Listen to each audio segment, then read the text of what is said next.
wanted to thank everyone for attending yet another one of our wellness webinars. This is our monthly series where we throw together a variety of topics, whether they are specifically nutrition and food related, or sometimes in cases like this, we try to cover a little bit more of a broader, more holistic type of scope of factors that we think are kind of interesting to discuss. And what brought us to this topic today about having like a mid-year check-in is because we're in July. Half of the year is gone already. I cannot believe it. So instead of grasping on to that new year, new you type of dynamic in January, I like to do some check-ins quarterly with people just to make sure, if you fell off on anything, wanting to get back on track with stuff, that we're here to support you. And I think this is a good way to do stuff like that since we have an audience that seems somewhat interested and engaged. So before we begin, let me just share some housekeeping items. We are, as you just heard me, we're recording this session. You are, as attendees, your microphones and cameras are automatically turned off, but if you feel like it, you can open your cameras up. That's totally cool. I would say still remain muted until we have some open discussion and or during our Q&A, just so we don't have any background noises happening. You can always use the chat box, as I see some of you are doing, at any time to chime in with questions, comments, or feedback.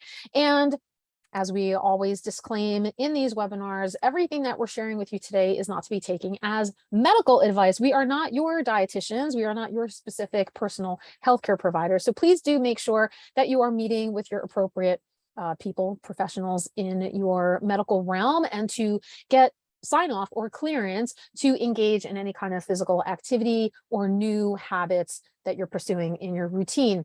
And if you've registered for this or any of our events in the past or in the future, you're automatically entered into our email list. So you can always opt out at any time. But in the case of something like today, even if you couldn't make this in the live session, we're going to have a follow-up email coming after the fact, and we'll have a recording link and some downloadable resources and a survey link that we'll usually include to get some feedback to see if there's any places that we can improve upon in our future webinars. So this month we're going to depart a little bit from our usual format. I hope that those of you who are attending right now, if you feel so comfortable to do so, to have a little bit more of a freestyle interactive discussion, because I don't know if anybody watches a lot of YouTube videos on like productivity or a day in the life of whoever the content creator is, but I've been really inspired that so many people will sometimes just create a video where they're just journaling, or they're just setting up goals for themselves, and then they'll have like music playing in the background and there's just a camera on them, just like journaling away, and they're using that as an opportunity to have some sort of accountability or partnership with their viewing audience. So I thought that might be something cool that we could do as well, that as we're going through these slides, if you want to have in front of you a journal, a planner, a notebook, whatever it is that you like capturing your thoughts and feelings, that as we're going through some of these things, Lyla, as you see here, who's the dietetic intern that I'm working with this month, she and I will have some back and forth already kind of pre-planned in case the rest of you want to remain quiet, but you can chime in and kind of work through some of the things that we're working through at the same time. So I figured let's include some like real-time activities during our session today.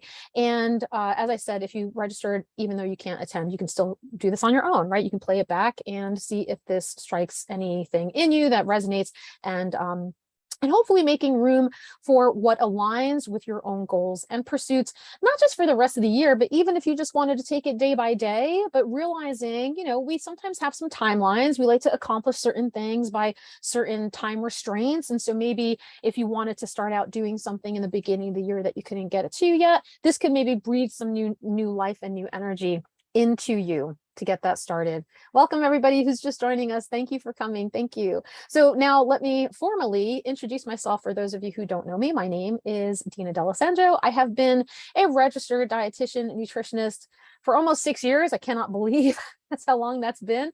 I'm based out of New York City and parts of New Jersey as well. And of course, I do a lot of things in the virtual space too. I worked with a variety of various populations, from high risk prenatal patients to college students.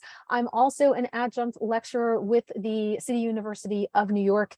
Here we have a campus called Lehman College up in the Bronx, and I'm also trained as a CDC diabetes prevention coach. or I think they call it a lifestyle coach, if I'm not mistaken, for preventing type 2 diabetes. In my previous life, I've worked in meeting and event planning as well as emergency and project management, all of which helped me hone my organizational skills that I think seem to come in handy when I'm working with my own patients and clients and helping them develop realistic and sustainable habits to help them achieve their own health and wellness goals. And last but not least, I'm also a preceptor for nutrition students, volunteers, and dietetic interns like Lyla, who's going to be co-facilitating today's webinar with me. So Lyla, feel free to share now with everybody your introductions. Yes, thank you. Dina is my preceptor currently, which has been wonderful. So if you have the opportunity, if you are a dietetic student and she's available, I highly recommend her because I have learned a ton. So my name is Lyla. I am currently in South Florida in a little beach town called Ocean Ridge. I got my undergraduate degree in 2016 in media culture and communications. I wasn't quite sure what I wanted to do at that time, so that seemed like a sort of random, somewhat interesting major.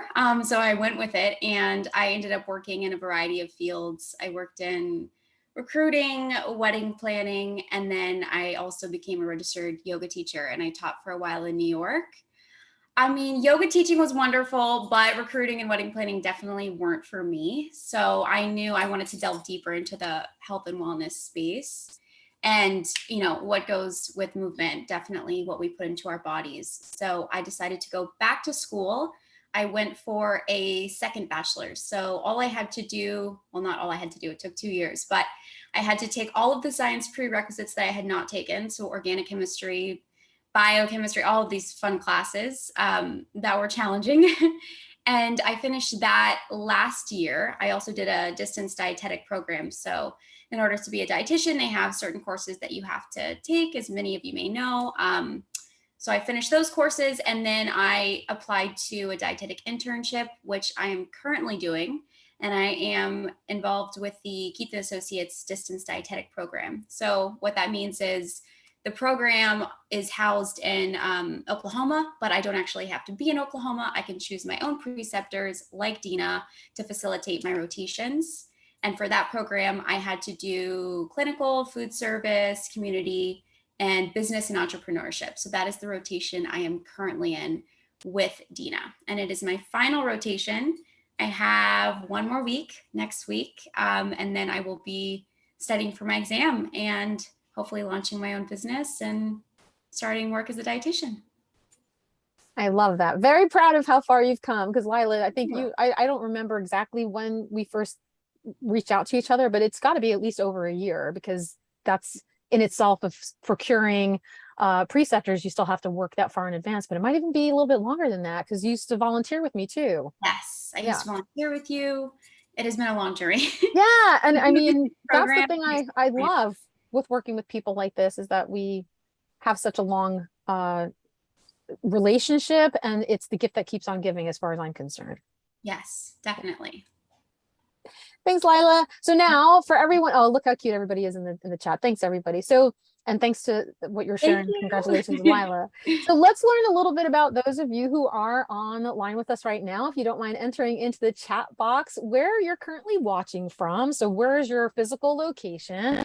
And then I also want to find out, since it is summertime here on the East Coast in the United States, where's the last place that you vacationed? And while you're all putting that in the chat, I'm going to share mine, and then Lyla, I'll ask you to share yours. I looked through my calendar, and I honestly believe that my last official vacation, like where I just set off on a travel and did nothing, was in 2014. So that was like before or in between I even became a dietitian. So I might have had some space there to like take off at some point. That was a long time ago. I create some time for myself to do like little road trips every now and then, or long weekends and that sort of thing. And I think right before COVID hit, I was lucky enough to venture off on one of my last road trips to Austin, Texas and back. So I drove by myself, kind of semi cross country and back. So Lyla, when's the last time, because you've been in this internship and working through all of the academic stuff as well. When's the last time you've actually like gone away, or what kind of vacations do you do? Okay, so vacation's definitely a priority for me.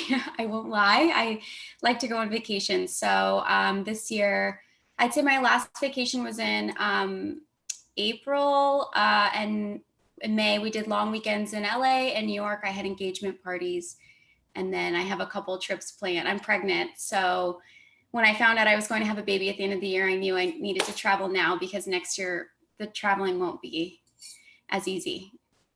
So traveling is a priority for me. I love that. I'm Yeah. looking through the chat right now. So let's see. We have people tuning in from Chicago and Connecticut. It's been over a year since vacation. Jamaica was the last time. Thanks, Danielle. New Jersey, lucky enough to visit St. Petersburg, Florida back in May. Jasmine says she's from North Carolina. Just came back from Mexico. Oh, that's wonderful. Good. So you got a little break. Yeah, there you are. August 2021. Went to the Hamptons before your DI started. And hey, Cassie. Cassie's tuning in from Brooklyn. Leah is from Westchester. No real travel since 2014 Jamaica, but go often to Pennsylvania. So that's you're staying somewhat local in that way too. That's lovely. Last vacation for Cassie was Puerto Plata in the DR. Hi. Good. That's good. So we'll talk a little bit about that too. Like, to have a vacation, I mean, gone are the days for me where I take 2 weeks off and just like jet set someplace because I don't really have like a full-time job that pays benefits for me to do that. So, but we'll talk a little bit about if I did want to pursue that lifestyle again, what are some of the things that I might have to put in place to allow myself to break away for a solid 2 weeks so that I'm not, stuck to my desk or chained to my my business pursuits to try to make up that time. So let's talk a little bit about the word wellness. We're doing a mid-year wellness check, but raise your hand or enter into the chat if you'd like to share. How do you define wellness? What does that mean?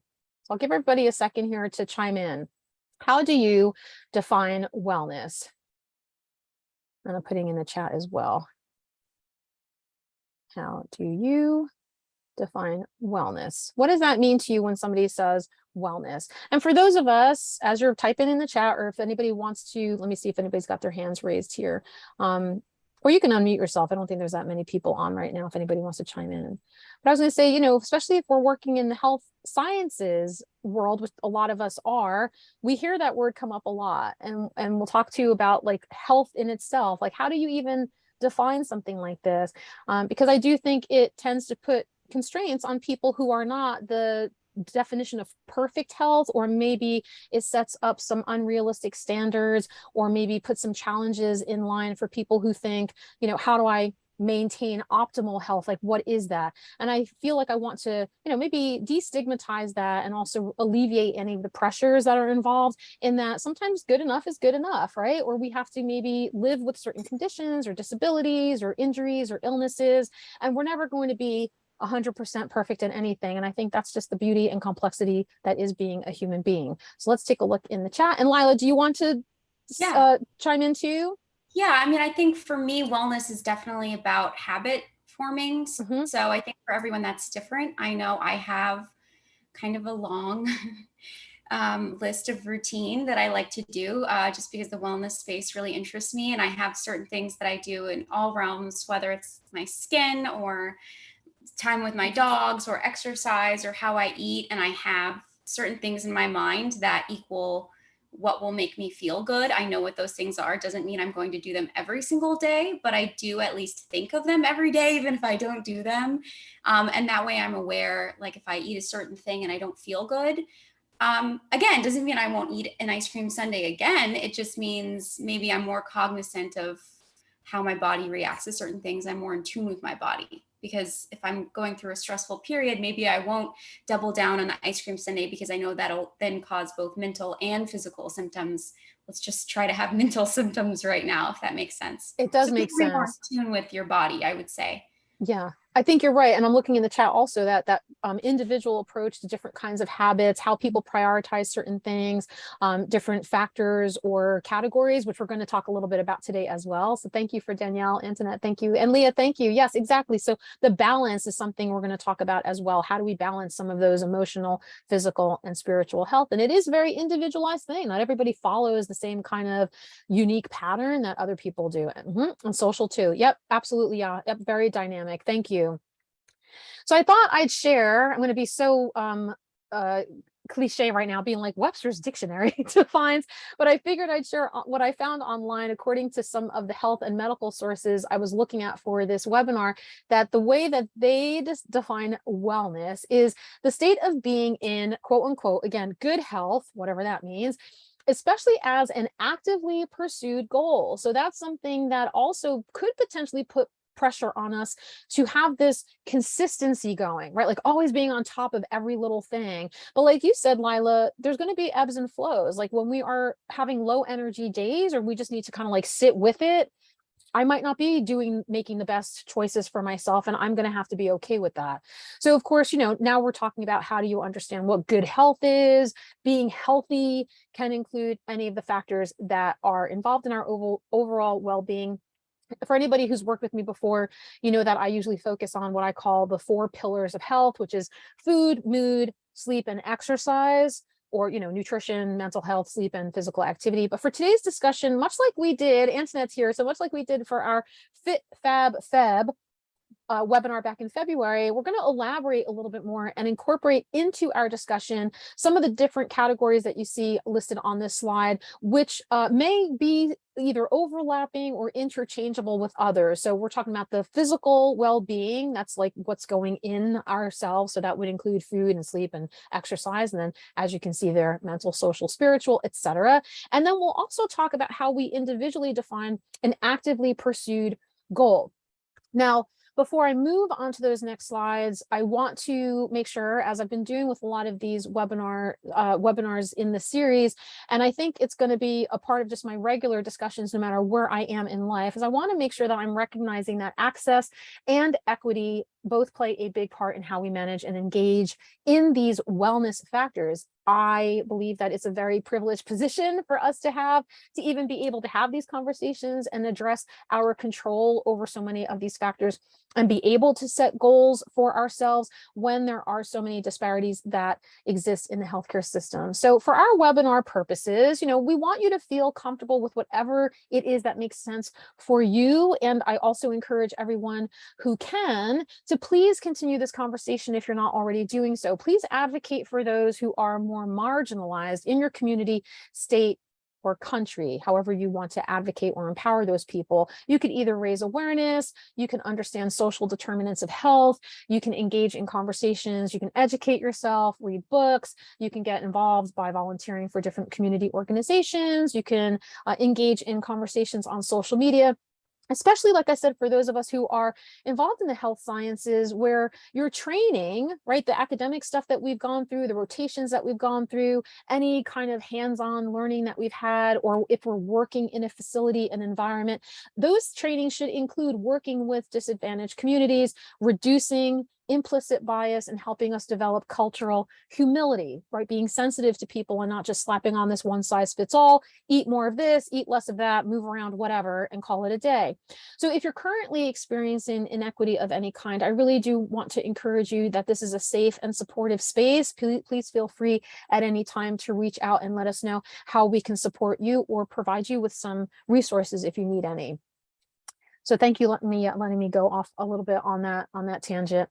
So now as I move through these categories, so this is on that list that we just shared with you, see which ones are speaking to you. I don't want anyone to feel overwhelmed because there's a good, 7 or 8 slides that we're going through here, but we're going to go back to everything at the end and try to whittle down and see how we can help you set up realistic goals that make sense to us individually. There's only so much time in a day or a week. What is it? 168 hours a week. And I've suffered the consequences of focusing on too many things at once, especially when we play different roles in our lives.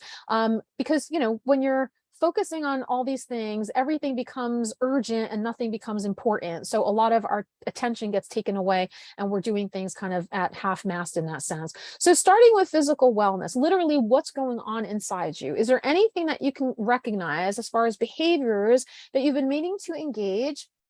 And for our purposes here, when it comes to goal setting or habit forming, you can think of adding, subtracting, or maintaining something, right? Is there room for you to include or increase a particular item onto your routine? Is there something you've been meaning to let go of that no longer serves you? Or is there something that you want to continue doing that's working for you to help you build up that routine and develop a habit. So things like these behaviors that you see on screen here, may increase or decrease your risk of disease. And so let's go through a couple of these things together, and also keep in mind that wording on that previous slide. How are you actively pursuing your physical wellness goals? So would anybody like to share, either in the chat, raise your hand, and Lyla and you and I can have conversations openly while everybody's thinking about it. Any strategies that we need to enhance our physical wellness? I know you mentioned, Lyla, this is kind of like non-negotiables for you. A lot of stuff is already ingrained in your routine. Did it take you a while to get there? Is that something that's always been in your life? Movement has always been in my life. My parents are definitely to thank for that. They started taking me to the gym when I was in the 6th grade. Doesn't mean I was really working out, but they would bring me with them while they worked out, and I would play or whatever else. And they had me in sports teams every day. I was doing physical activity of some sort. So for me, it's definitely a non-negotiable, especially now I have a daughter, a 2-year-old. It's really hard for me to just start the day with, a crying baby. So I really need to move my body for 30 minutes, or at least do some meditation, something to get me in the right headspace. So for me, it's already kind of locked in there. But I think for people who don't have that habit yet, it just takes practice, because I think once you get into the routine, it does become sort of an addictive feeling to move. And I also think keeping goals in that space. So for me right now, I've always wanted to do the splits. I'm not the most flexible person. I'm a big runner, so I always have tight hips and hamstrings.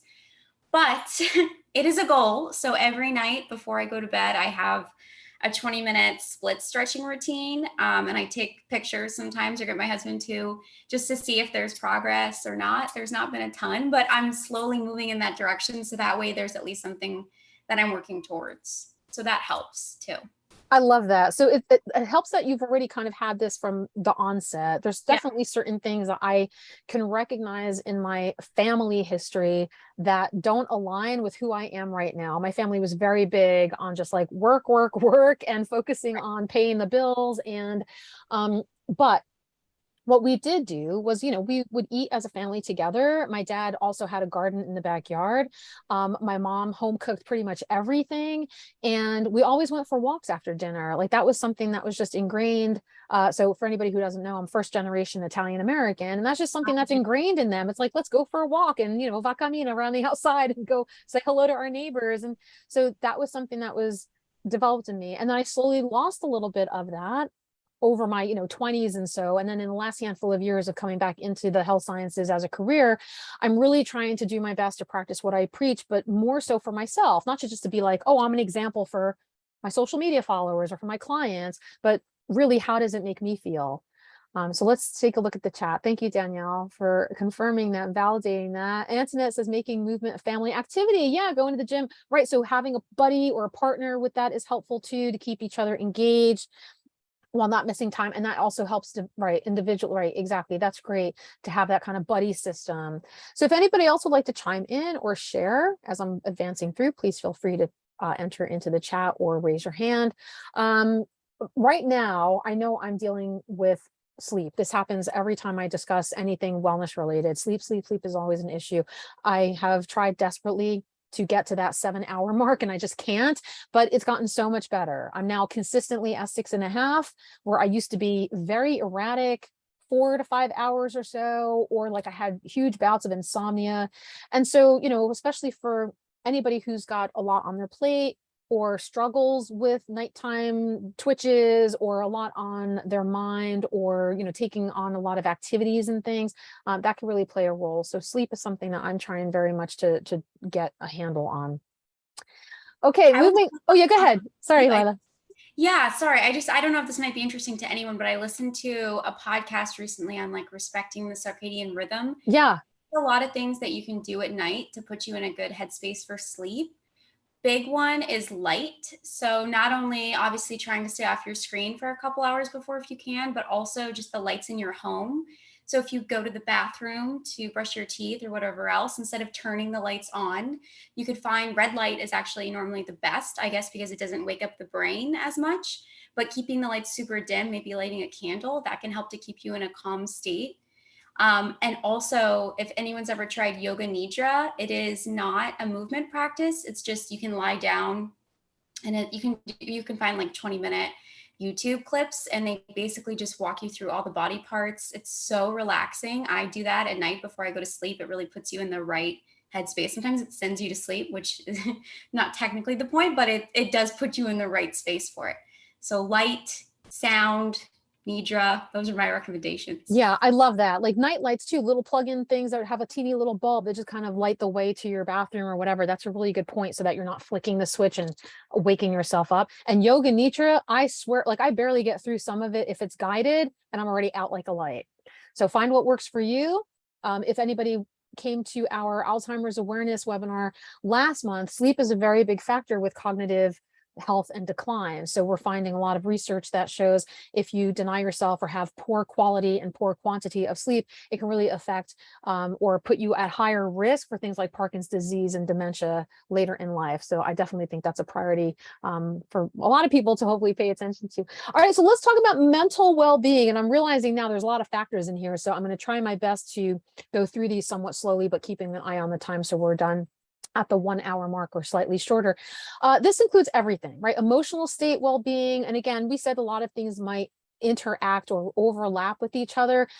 Realizing that how this particular factor can affect each dimension, and then in turn how you cope with other things. So, if you're not in a good headspace physically, we've seen connections with called the gut brain axis. So if you're all foggy up here, you're going to have issues with digesting, or vice versa. If you're super stressed out, it might cause your brain to not focus properly. You might end up not making the best choices for yourself, whether that's over or under performing in some way. Of course, topics that you've come across, things like anxiety, suicide prevention, and also I threw in here too, supporting others with lived experiences. This is something that I think, especially in the health sciences world, we're so evidence-based. So if it's not like I can't find research articles on it, it's not in my textbook, I still believe that I have to, give validation to people who are going through the thing. So even if I can't look up something and figure out how to help somebody, I want to make sure that I'm there to support somebody and allow them to feel safe and comfortable if they have dealt with disordered patterns or mental health issues and that sort of thing. So let's talk a little bit about what you all use to help you engage in self-care. What are some forms of self-care for yourself? And Lyla, I'll let you go first. Is there anything that you want to chime in as far as just, mental health, de-stressing, or supporting your overall mental well-being? Yes, there's a lot. I would say definitely daily exercise. I like to do at least 5 minutes, nothing long, just 5 minutes of meditation at the end of my exercise to start the day. And then I do my nidra at night. I have an ice roller. I don't know if anyone has ever used it on your face, but it is a great way to wake up the face. It's sort of like a form of lymphatic massage, which helps to bring blood flow and has tons of benefits. But that I love to do in the morning, puts me in the right headspace. I always try to walk my dogs pretty early on in the day too, because I know there's some relationship to getting outside. If you can go barefoot, going barefoot and feeling that grounding to the earth can help with your mental space. I also used to be, when I had my daughter, I just drank coffee right away, but I know there's tons of issues with that because it peaks your cortisol, and your cortisol is already like peaking when you wake up. So trying to wait like at least 2 hours or so before you have caffeine, if you do, that has helped me a lot. That took a while to get used to, but now I don't even want coffee first thing in the morning. Things like that, I would say. I mean, there's a million things, but that would probably be my main couple. I could go on and on.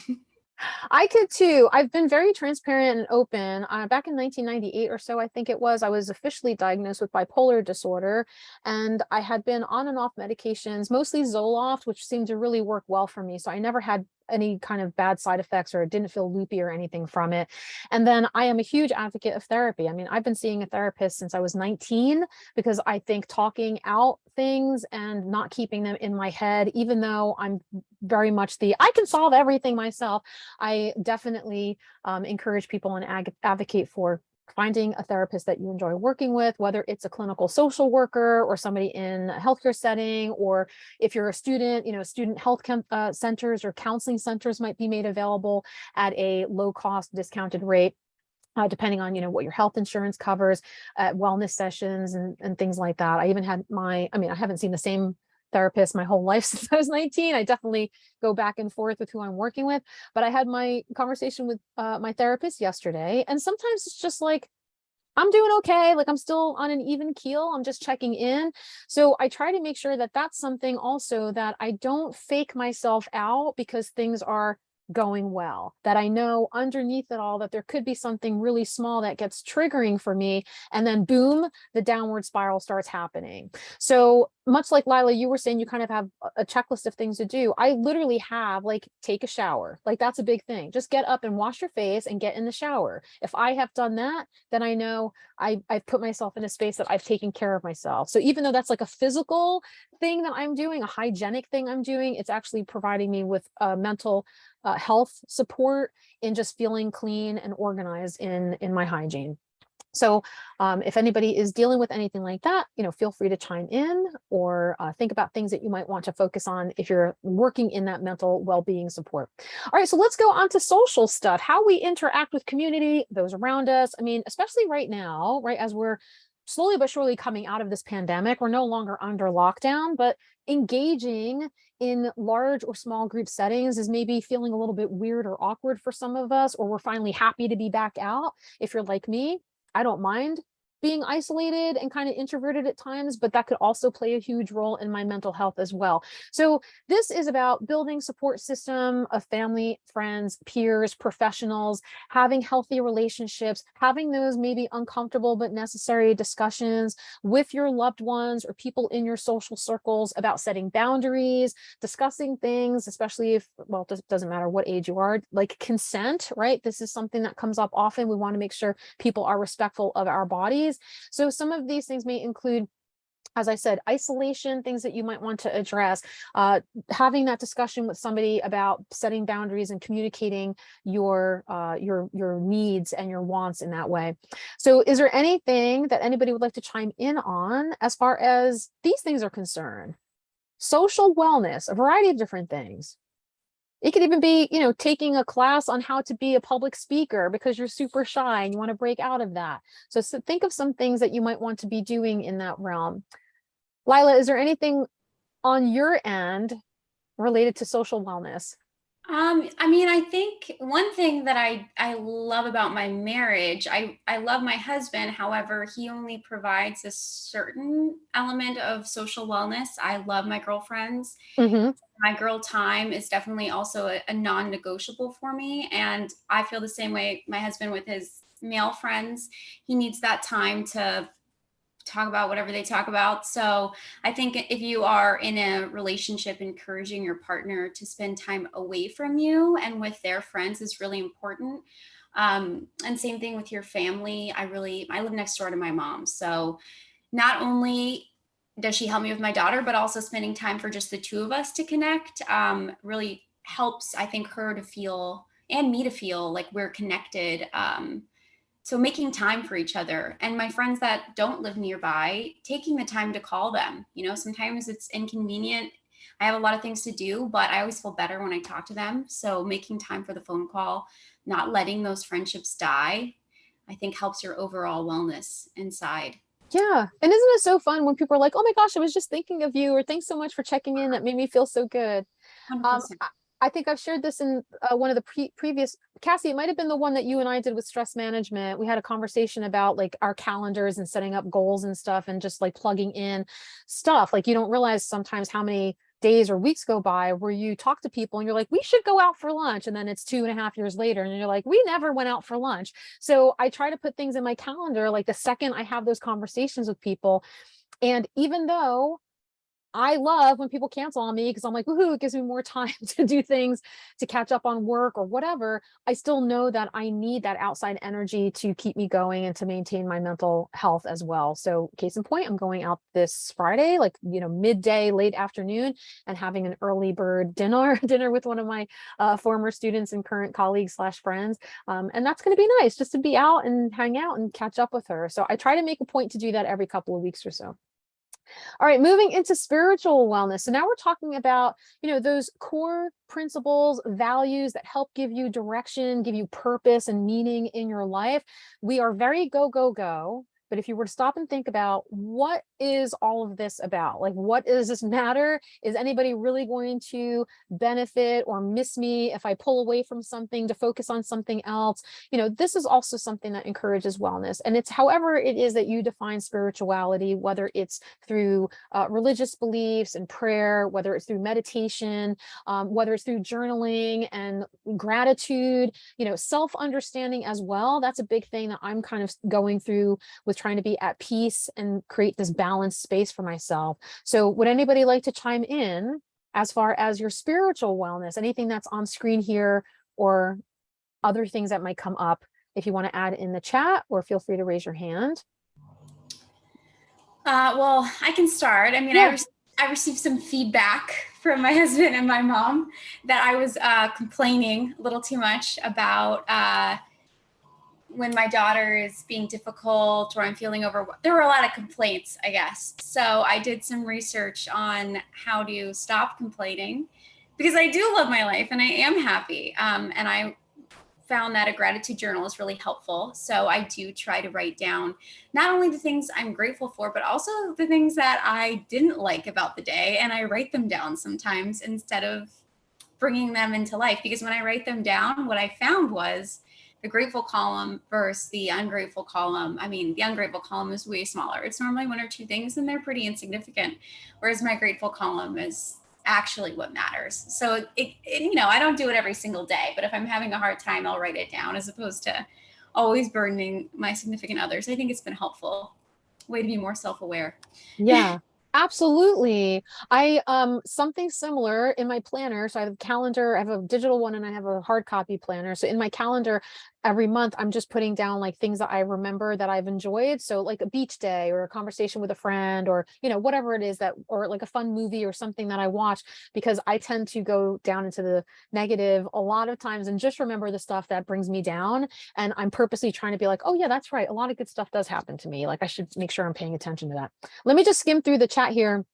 Thanks so much for everybody who's chiming in. I really appreciate that. Let's take a look. Right. First thing, Jim, first thing in the morning for Danielle, clears her headspace, therapy twice a month. Antoinette says podcasts, walks, hikes alone. And again, that word, that feeling grounded, giving herself 10 minutes for coffee each morning. Utilize medication for anxiety and bouts of therapy as well. Thank you for being so transparent and vulnerable with that too, Antoinette. Thank you. Jasmine, great. With BetterHelp in December. Yeah, I know, right? Like once you kind of latch onto something, you're like, this is the missing piece. I'm so glad that you found something that works for you. And Cassie says journaling, going to therapy, praying, and that's great. Let us sit in my water. Great. Danielle says moving to another state to be closer to her support system because it was hard for her to be detached for so long. That's really something that plays a role. I think that distance, and especially during lockdown and the pandemic, like we weren't even allowed to be visiting people. And some of us just really require that face-to-face or physical contact in that way. Thanks everybody for sharing. All right, moving on to environmental wellness, how your environment positively or negatively affects your wellness. And we're talking about back to actual nature, like being outdoors and seeing the sunlight and feeling that sense of peace and wellness. But we're also talking about potentially the physical surroundings of your environment. What does your house look like? What does your office space look like? Your closet, is it cluttered? Every time you go to reach for something in your kitchen cabinet, do things fall on top of you? So these things also can be considered to be environmental issues that could potentially throw off your well-being. Much could, so if we're speaking specifically about supporting the environment as in planetary items, we're talking about things like like recyclable things, living some sort of sustainable lifestyle. I know in New York we have both textile composting, we have food composting, and we have recycling centers that we have available to us. And that makes me feel like I'm doing my job just to take care of Mama Nature. What about anybody else out there? I mean, for me, lighting again is very important. I try to use natural light until I, can't. In Florida, it's really easy during the summer. I mean, it doesn't get dark until like 8 p.m. And even then, I try to keep it pretty dark in the house since I'm starting to wind down for bed. Same thing with sounds, keeping volumes pretty low later in the day. So I like everything to start off like on a higher frequency. And like in the morning, I like to Hmm. take a cold shower, to take 2 showers a day in Florida since we're so hot. So I take a cold shower and it's maybe more loud, exciting music. And then as the day moves on, everything gets quieter and calmer and slower. Yeah. So setting up the environment for the energy that I also want to feel. Yeah. I love that. Thank you. I'm looking to see if anybody else is adding anything to the comments. Big on recycling. Oh, going to the park to see nature. Yep, that's my new thing now too. I mean, today is a little, well, right now we're all on a little bit of a hot zone here. Bear with me 1 sec, everybody. I kind of lost my, let me stop sharing this for 1 second. I kind of lost my slides for a moment. I apologize for that. Let me get back on here. Okay, there we go. Let me get back on screen. And if anybody else wants to share anything about what they're doing, environmental well-being. I also do, well, I've been trying to get better at this. Like every week, I'm trying to dust. It could take me 4 weekends to get through it because I get caught up in like, oh, what's this new thing? And now I have to reorganize my whole house. But I try to go through like one thing at a time. And I live in a very small space. So it is imperative that things get put away at the end of the day, that I try to declutter as I go. If I end up having like, stacks of mail on top of each other, I try to like get through that in one shot and just clear it all out, magazines and that sort of thing, because it can really mess with my brain. I think, a cluttered desk is a cluttered mind. All right, let's talk about finances now. So for those of you who might be dealing with, as we're coming towards the end of the year, what tax season might end up bringing to us. For those of us who are working more in an entrepreneur world, how we're budgeting accordingly to try to build our business. For those of you who might be students or interns and you haven't worked consistently, like, are there things that you're living inside or outside of your means? So how do you have a healthy relationship between your goals and your financial obligations? If you're struggling financially, is there a way for you to build a budget? Is there a way for you to work with somebody, a financial advisor, or go seek help from, sometimes your bank has like free services that they can provide for you. Can you use cash instead of debit or credit? So again, in our February webinar, we also included discussions about finances, taking advantage of, like I said, bank services that might be provided, looking into scholarships or financial aid if you are currently a student. I know people who sell things online all the time and make like some good hard cash out of that. Who would like to share? If you don't mind being transparent when it comes to finances, how are you allowing yourself to feel financially well these days? Well, my husband works in finance, so I have a big helper in that. So he helped me. He gave me some exercises to do to get a better understanding because that world is hard for me to understand.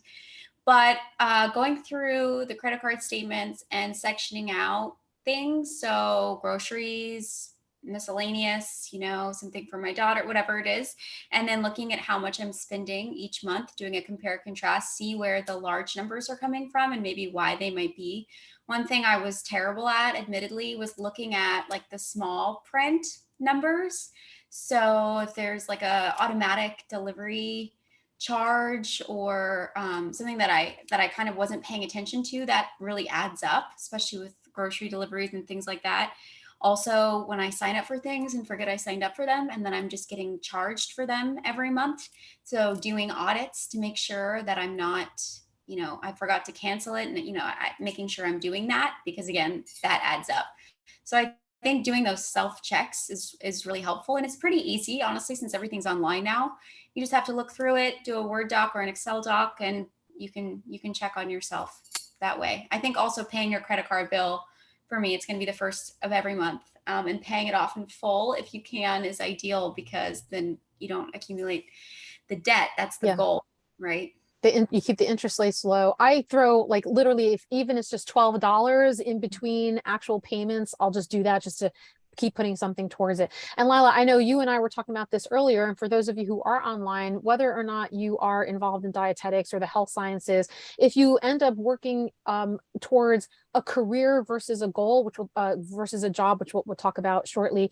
Sometimes your profession requires you to be involved in certain membership programs or have continuing education units being placed on you every so many years, or just the cost of who it is that you are. So in our cases, Lyla and I were talking earlier, it costs $70 a year for my credential to maintain intact. And then my academy membership, which is not mandatory, I don't have to be an academy member, but I choose to, that goes up every year for the first 5 years. And my last payment for that was $409 for the year. Then I also have monthly subscriptions to things like Canva, because we do things like my marketing and social media, and I work with my interns and we create like materials and things like for this webinar.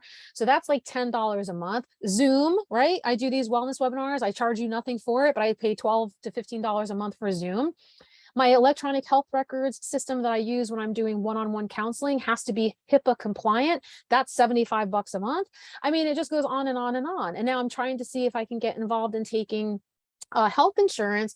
And now I have to have a portal for fax, electronic fax at $8 a month for that. So, I mean, it's just bananas. By the time all is said and done, and I haven't even like, kicked off my business for the year, I'm out like $1,200 or so. So some of those things are a real hardship, especially if you're working like as an entrepreneur or you're trying to build your business. And so sometimes you might have to just be like, I'm going to be in debt for a while, or I'm going to have to, tighten the belt in some other things. So what can I do to make up for that money? Or maybe I have to get a part-time job to help pay the bills and try to balance that stuff out. So again, whatever feels comfortable for you, however you feel like you're, financially well in that way, I really do encourage you, like Lyla said, to try to make a habit of every week, every month, every quarter, every year before the tax season hits, go through and really do an audit. All right, let me take a look at the chat here. Thanks everybody for chiming in. Antoinette, paying down debt as early as possible, reducing unnecessary subscriptions. I'm going to have to start doing that. There are definitely things where I'm like, it adds up, like my gym membership, but I'm not going to give away no, I still believe I'm going to use my gym. Let's see, Jasmine. Yeah, Mint. I use Mint. Yep. It has like the budget and the trends. I love that one. Yep, exactly. Cassie listens to a podcast, videos about finances using an app called Every Dollar. That's fantastic. Thanks, y'all. Thank you. Appreciate that. And thank you, Lyla, also for sharing. All right, last but not least, in our section of like factors and these categories that we've been talking about, what I just relayed to as far as finances are concerned, obviously, you need to pay the bills in some way. You might have a job that you like or you don't like. So let's talk about vocational wellness. We're talking about also utilizing our skills and talents to gain purpose, feeling like you have a healthy, happy, fulfilled life. I just said, considering a job versus a career. Are you doing something just to pay the bills, punch in, punch out, whatever, counting the days until you're retired? Or are you doing something to actually build up your personal, professional pursuits? Are you trying to fine tune some of those skills, knowledge? That can include things like obviously goal setting for promotions, working on task management, or overseeing, being a leadership or management person and overseeing a group of people. It could also be pursuing academics like I did and a lot of other people did here, going back to school for something that I think would help benefit me in the long run. So let me have some insight into what everybody's working on as to your vocational wellness. And I also want to say too, if you hate what you're doing, try to think about that also. I know it's easier said than done to be like, just quit your job. But if it's causing you severe mental and physical strife, please consider quitting your job. I guarantee you that when you kind of let go of something that's really toxic, you'll find there are opportunities that come your way. So if you feel like you're in that moment right now, start laying the groundwork, reach out to your connections, get on LinkedIn, start looking at other places that you might be able to fill in, even if it's just interim stuff, so that you can get out of that toxic relationship. Lyla, what about you, vocationally speaking, work career-wise? So this is basically what my current dietetic internship rotation is with Dina. Right. I had to create a business plan. So we literally went through every facet of the business, the market, audience, how I'm going to market, the budget, predicted profit and loss statements, things like that. So I created goals. We have been talking about ways to accomplish all these things. That's basically all we're doing right now. So it's a bit of a juggling act right now, just because I'm trying to figure out how to balance career and family. I don't know yet, but I'm trying to make both short-term and long-term goals. And I'm trying to make short-term goals that are, for example, on my planner for the goals of this year, I want to pass my dietetic internship exam, or my my dietetic exam. And I really want to do the splits, but that's for next year. But also, I'm going to have a baby. I'm going to put that on the list. That's a life thing. It's, God willing, going to happen. And it'll make me feel good to accomplish that. So I think that job also plays into life things. So how my job is important, but also how is that going to interact with my personal life? How am I going to make it all happen together? So thinking of it as a full picture and making goals short-term and long-term. Yeah, absolutely. Like what we were saying before, with how many hours exist in a week? 168. Mhm. Normally, a full-time job is about 40 hours a week. But if you're finding yourself bringing work home with you or stressing out mentally over stuff that's happening at work, what is that really cost benefit analysis that's going on there? How much is it really costing you to work at that job? Or on the flip end, how much are you setting aside to develop yourself in that way, to allow yourself to gain more skills, or as some of you are mentioning in here too, like pursuing other certifications for things? And are you setting aside a budget for yourself to every year do something like that, which I'll share in a sec for me too. Let me take a look at the chat. Thank you, Lyla, by the way. Looking for a job, paying the bills, new RD, but then working on ways to have more part-time work to build your own business. So Antoinette is kind of in the same line as you are, Lyla, where she's her dietetic internship was also business related. Leah, looking for a new job in the nutrition field. Oh, internship at the farmer's market. That's fun. Oh, thanks, Jasmine. Thank you. Yes, please. Let's do that. We'll talk about after I wrap up. I always talk about partnerships and collaboration. So we'll talk a little bit more about that coming soon. All right. So now I'm going to launch a poll because we're coming towards the end of our discussion. Let me launch a poll. Out of those 7 items that we just presented, there's a lot of stuff that we thought about, but like literally realistically thinking, what can I possibly accomplish? What is the one thing that you think you're going to pursue first? And as you're all typing in, or I should say, answering that poll while you're contemplating that, I'm going to share mine. I'm actually going to give 2. I'm going to cheat. My first one, my physical wellness, as I just mentioned before, about creating some sort of balance. My priority is really focusing on the spiritual well-being. I have not been feeling very grounded. I've had a lot of stuff going on. I mean, yes, the pandemic hit everybody, but in my specific lived experience, what happened with me was a lot of being pulled in different ways. And I've always been the go, go, go and go to person. And I think I've lost myself along the way a little bit there. So I'm really going to try to, I have put pressure on myself, I should say, in the past, to put a heavy burden on carrying the weight of the world on my shoulders. But instead, I want to come from a place of compassion and gratitude. I want to be okay with not being as far along as I had hoped with what I'm pursuing, so that I can be more at peace. So that's my personal pursuit within the spiritual well-being. In the vocational category, my recertification cycle just started. So every 5 years, I have to have 75 continuing education credits under my certification. And so I'm going to plan out activities to do that. So I'm going to start looking at potential free and not so free conferences and seminars that I have to go to, and make sure I'm budgeting both time and money so that it doesn't all pile up. Sometimes it's like 5 years goes by quickly. So I don't want to end up having 5 years go by and me have to pile everything in at that point. Lyla, what about you? As I'm still looking through the goal setting poll, I'm going to end the poll and I'll share on screen. But what about you?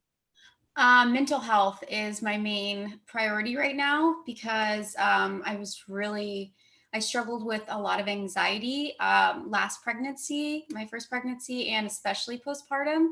And this time around, I'm now going to not only be like having another kid, but also starting out a new career. So it's pretty overwhelming to think about. So I'm really trying to focus on my meditation, and really trying to stay in the present moment, not think too much ahead, and just focus on the day to day, and try to stay grounded. I don't want to have the same anxious feelings come up. So I'm just trying to stay present. That is my goal. I love that. I love that. And I'm looking at the categories here. So most people are focusing on mental, financial, and vocational came up as the top three. And then in the chat, physical wellness first priority. Good, good. So that's good that everybody has an idea of kind of like where to start first, because it can feel overwhelming. Again, yeah, in the real world, we're probably going to still play a little bit of everything on, put a little bit of everything on our plates. But let's talk about SMART goals. As we were just saying, the word goal comes up. And a lot of you might have already heard this term before and heard us saying this in previous webinars too. So we're talking about chipping away, creating baby steps for yourself. So if the long term is, I want to make $1 million, okay, great. How are you going to do that? You know, set aside some time to work on your finances, or perhaps start putting out resumes to get that up, or perhaps build your business in a way that feels consistent for you. So going back to that original wellness definition of the actively pursued goal, what are the things that you can actively pursue within whatever the time frame is? So one of the letters in here, the T for time bound, is put a time restraint on it. And it could be this week, today, it could be a year from now, whatever it is that you want to do that you see yourself putting into place. Realistically, how long do you think certain things are going to take? Try to assess your current situation, what your life and your schedule is able to accommodate. So try not to be too overly ambitious. I always, we talk a lot of times in business about these pain points, like what's the one thing that I need to improve upon or resolve? Try to focus in your goals on that, and then create for yourself a short-term plan before you create your, or you do the long-term plan, but then create your short-term plan. So I'm going to do a real quick poll here as I see we're up on the 2 o'clock mark before I shut down completely and send everybody home. How long do you think realistically it'll take you to complete whatever that goal is for yourself? I think for me, it's going to be an ongoing process. It could be a few months before I get in the habit.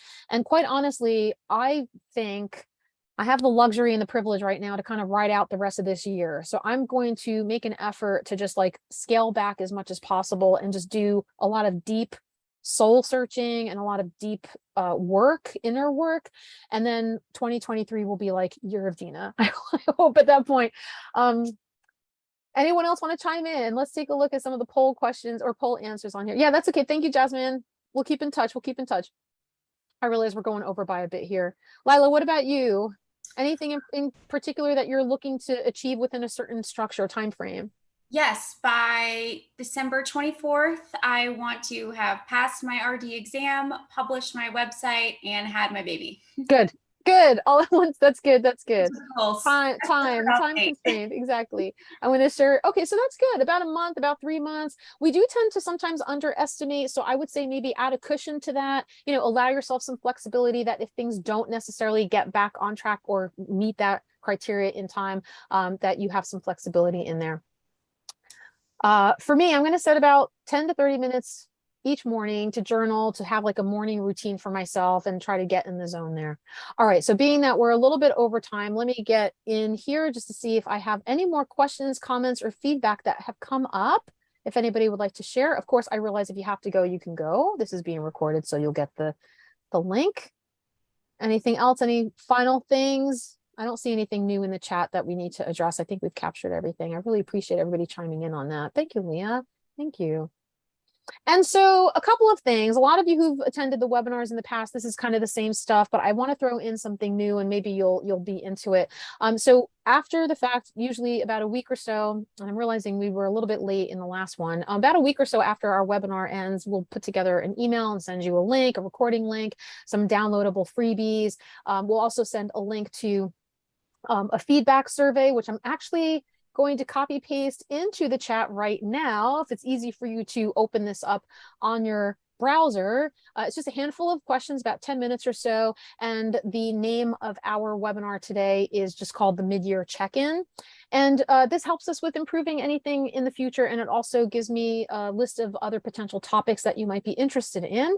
And then we also have future webinars coming up. I think I'm going to take time off in August. So September, we'll have a webinar.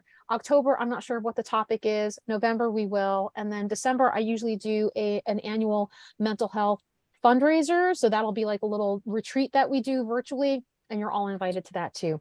So please make sure that we keep in touch. I also have these online courses that I'm still working on, and I'll put them out at some point, and you can keep an eye on that. As I mentioned, if you've already signed up and registered for any of these webinars or any of the events we do, you're already in the system. I try not to inundate anybody with our newsletters and emails, but you can always opt out if you feel like we're bothering you too much.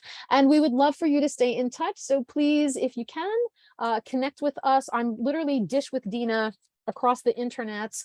And Lyla, you have a new Instagram page. Would you like to promote that? You want to share what the name of that is? It's Lyla Blue Nutrition. Lyla Blue Nutrition. I'm going to put this in the chat. LYLABLUENUTRITION. That's on her Instagram page for anyone who's on Instagram. And if you're in need of counseling, or you know of anybody who does, as far as nutrition counseling is concerned, lifestyle habits, etc., I'm putting the link to my online calendar, my scheduler in there as well. I always provide a 15-minute phone call. I do take credit cards to secure the appointment, and then I apply the $15 fee for that discovery call towards the initial session. So I really try to work within people's budgets, and if it causes any financial hardships, I always try to make sure I'm accommodating that.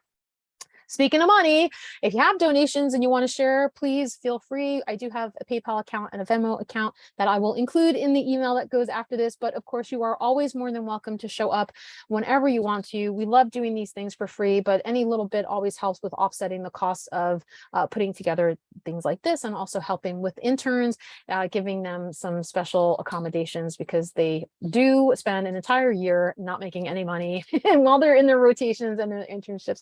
All right, everybody, on that note, it's been a true pleasure being with you, and I hope that this helped kind of breathe new life into some things that you might have fell stale on your journey throughout the year. I hope that this helps you maybe think about other things to consider. And Lyla, thank you so much for co-facilitating this.